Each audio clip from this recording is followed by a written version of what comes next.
Let me start by saying that I don't want or expect you to make any mistakes in this, but in the name of erring on the side of caution, I'm going to show you a little safety trick to use in this blanket. You can use this technique really in anything that you're knitting, anything that you're doing, but it's especially nice for things where you have a lot of knit two togethers and SSKs and yarn overs.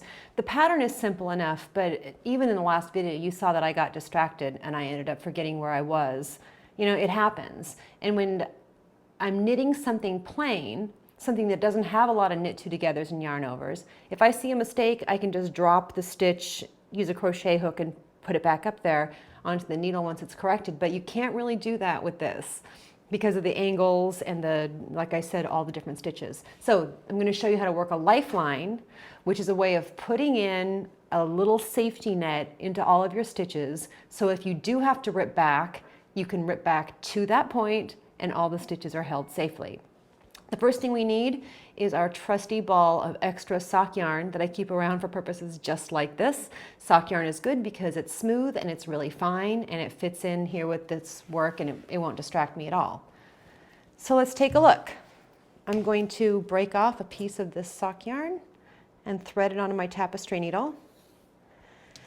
And here's my work. I have a little extra cord sticking out here because my circulars are a little long for where I am right now.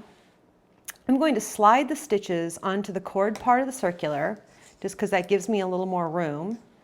And starting at the beginning of my round, here's my clippy marker, there's the beginning of my round, I'm going to put the tapestry needle in as if to purl. I'm still on the needle there. Let me slide it down. As if to purl through every stitch on the needle.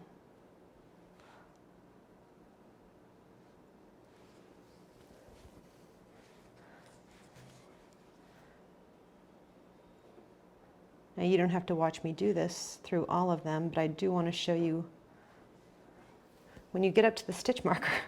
I learned this the hard way. You get up to the stitch marker, do not include the stitch marker in what you're doing. Let it hang outside of the string that you're running through the needles. Okay, anyway, you get the idea. I'm going to leave that piece of sock yarn in there, holding on to all these stitches, and just keep working like I have been.